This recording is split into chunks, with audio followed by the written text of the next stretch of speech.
much to pleasant old farmhouse by a deep river. From the house down to the waterside grew great leaves. The spot was as wild as the center of a thick wood. And a snug retreat sat a duck on her nest.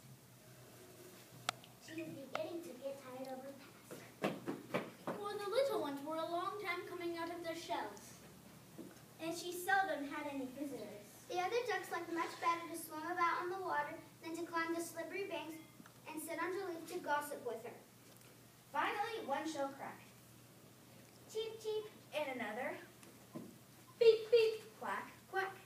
Quack, quack. Look around as much as like his green is good for the eyes. How large the world is. And how much more room there is now than there was inside that eggshell. Do you imagine this whole world? Wait until you see in the garden. Are you all out? No, I declare the largest egg lies there still. I wonder how long this will take. I'm quite tired of it. But how are you getting along, Missy?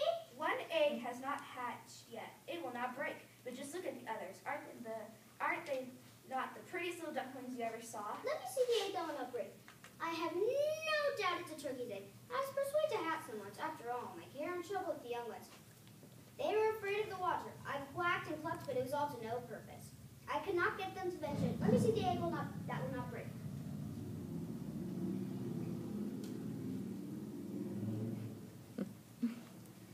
Yes, that is a turkey's egg. Take my advice. Leave it be and teach the other children to swim. I don't think I will sit out a little while longer. As I sat so long before. Already, a few days will be nothing. Please yourself. At last, the large egg broke. Honk, honk. Quack, quack. Honk. Oh dear, you are very large and rather ugly. It is very large, Mama. And not all like us. I wonder if it really is a turkey. I guess we'll find out when she won't go in the water. She must go in, even if I push her in myself. The next day, the weather was so delightful, and the sun shone brightly on the green leaves.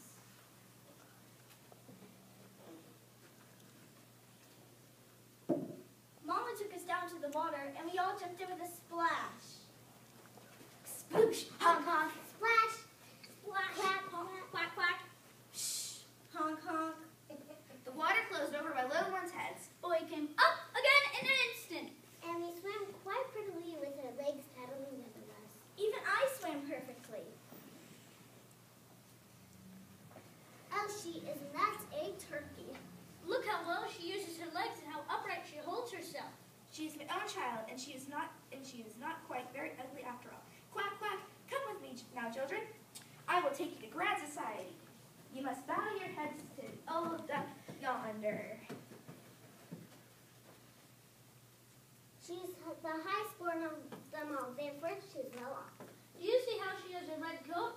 That is something very grand and a great honor for a duck. It shows everyone is anxious not to lose her. And she can be recognized both by man and beast. Come now, children, don't turn your toes. A well-bred duckling spreads its wings wide apart and bend its neck and say quack. Quack! Honk!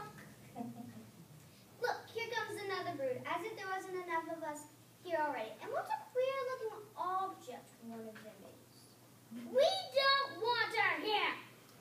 Leave her alone. She's not doing any harm. Yes. Yes, but she's so big and ugly, therefore she must be turned out. The others are very pretty children, all but that one. I wish her mother could improve her a little. That's impossible, Your Grace. The other ducklings are graceful enough. Now make yourselves at home.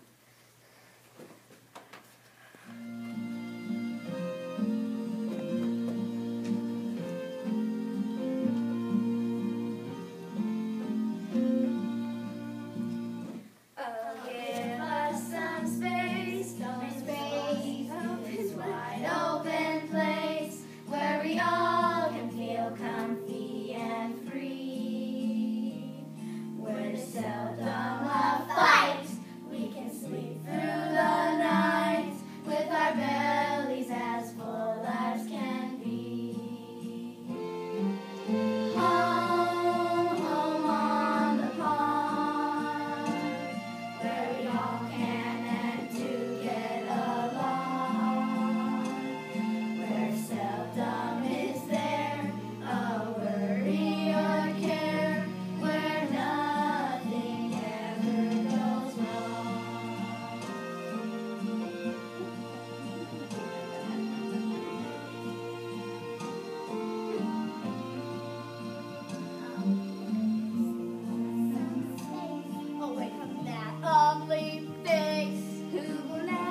by the whole farmyard. So it went on from day to day till it got worse and worse. I was driven out by everyone, even her brother. And sister. And mother. What? We're unkind to her. I wish you'd never been born. Oh, you ugly creature. I wish your cat would get you. So at last, I ran away. They were afraid of me because I am so ugly, so I closed my eyes and flew farther still.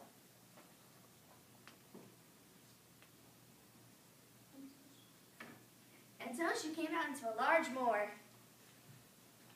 Inhabited by wild ducks. Here she remained the whole night. Feeling very tired and sorrowful.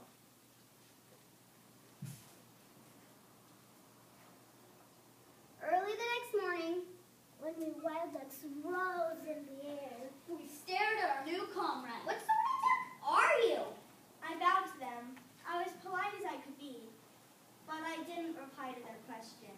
You are very large. You don't walk like us. And you don't look a thing like us.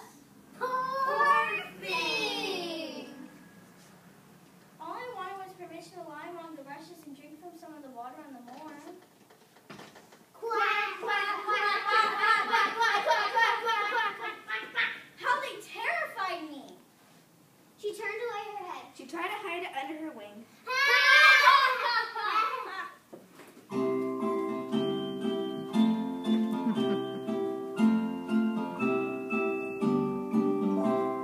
Waddle, waddle, little duck, o'er your feathers we will pluck. You're not like the rest of us, so stop making such a fuss. Waddle, waddle, little duck, o'er your feathers we will pluck.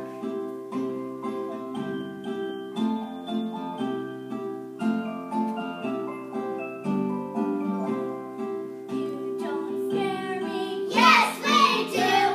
Maybe just a little. Oh, boo-hoo. Too bad you can't waddle and quack, but those talents you sorely lack. So pack your bags and move along, because you are all so wrong.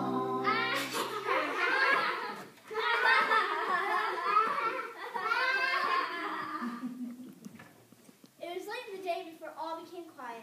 I hurried away from the moor as fast as I could. Then, I reached a poor little cottage that seemed ready to fall. It only remained standing because I couldn't decide which way to fall first. Here I remained, so I sat down. Saw a narrow opening near the bottom, large enough for me to slip through, which I did, very quietly. Into the cottage lived an old woman. A tomcat. A hen and her little The mistress called me, My little son. and I was a great favorite. I could raise my back and purr, and I could even throw out sparks from my fur if I was stroked the wrong way. I had very short legs, so I was called. Cheeky short legs. I laid good eggs, and my mistress loved me as if I was her own child. I was the littlest, so I was called. My little Chiquita. I was a good little chickie. I watched this little family throughout the night, and the next morning I was discovered.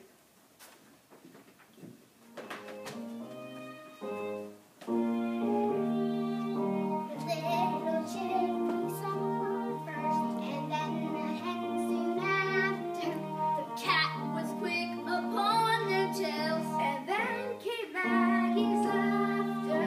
All around the kitchen, the family chased the duckling. The duckling thought her goose was cooked.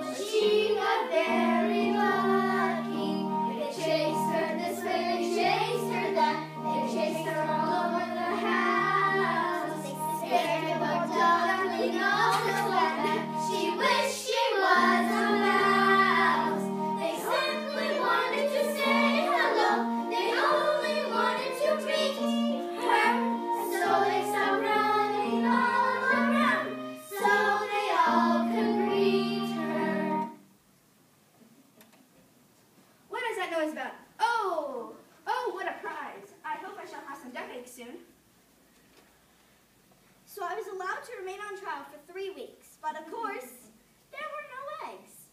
I guess we're just going to have to go to the market. Now I was the master of the house. And I was the mistress. And they always said, We are the world! for them, but leave them themselves to be half the world and the better half too. I thought the others might hold a different opinion on the subject. But the hen would not listen to such doubts. Can you eat eggs? No. Then have the goodness to hold your tongue. Can you raise your back or purr or throw out sparks? No. Can you cheep? I can try. Honk. No. Then you have no right to express the opinion of what sensible people are speaking. Indeed. So I sat in the corner feeling very low-spirited, and then I began to feel such a great longing for someone in the water that I couldn't help telling the other animals. What an absurd idea. You have nothing else to do, therefore you have foolish fantasies. If you could purr or lay eggs, these silly ideas would go away. But it is so delightful to swim about in the water, and so refreshing to feel it close over your head as you dive down to the bottom. Delightful indeed. What? You must be crazy. Ask the cat. He's the cleverest animal I know. Ask how he would like to swim about in the water or to dive under it. For I will not speak my own opinion. Ask our mistress, the old woman. There's no one in the world more clever than she is. Do you think she would like to swim or let it the water close over her head? You don't understand me. We don't understand you. Who can understand you? I wonder, do you consider yourself more clever than a cat or an old woman? I will say nothing of myself. Don't imagine such nonsense, child, and think your good fortune that you have been received here. Are you not in a warm room and from which you may learn something? But you are a talker, and your company is not very agreeable. Believe us, we speak only for your own good. Indeed. We may tell you unpleasant truths, but that is a proof of our friendship. Indeed. I advise you therefore to lay eggs. And learn to purr as quickly as possible. I believe I must go out into the world again. Yes, do!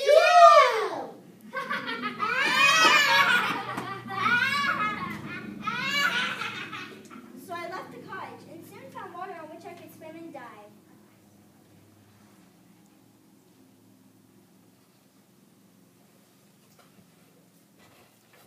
Autumn came and the leaves turned orange and gold.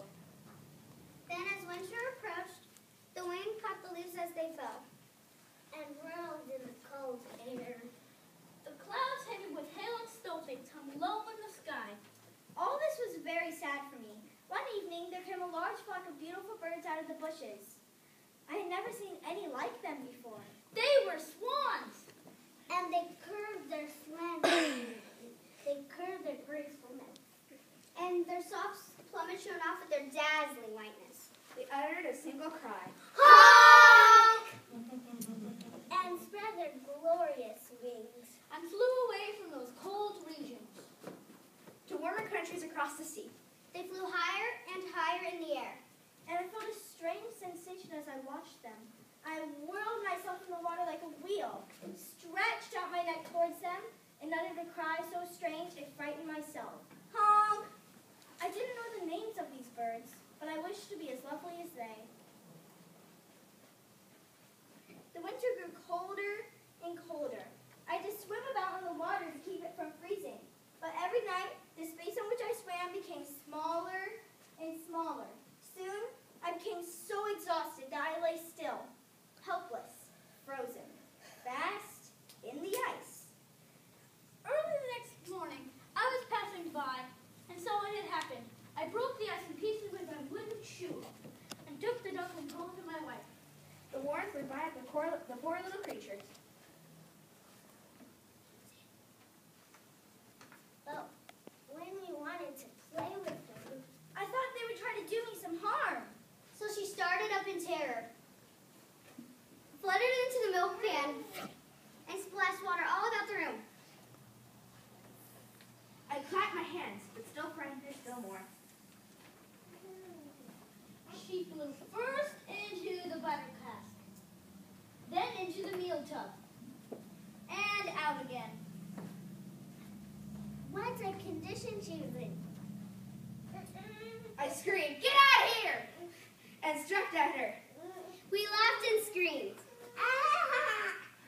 And tumbled over each other in our efforts to catch her. But luckily I escaped. The door stood open. And just managed to slip out.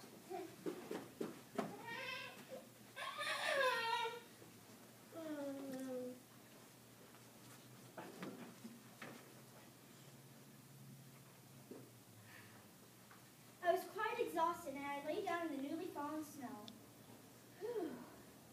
It would be very sad if I was to relate to all the misery which I endured that long, hard winter. But when it had passed, I found myself in a large garden. Everything looked beautiful in the freshness of early spring.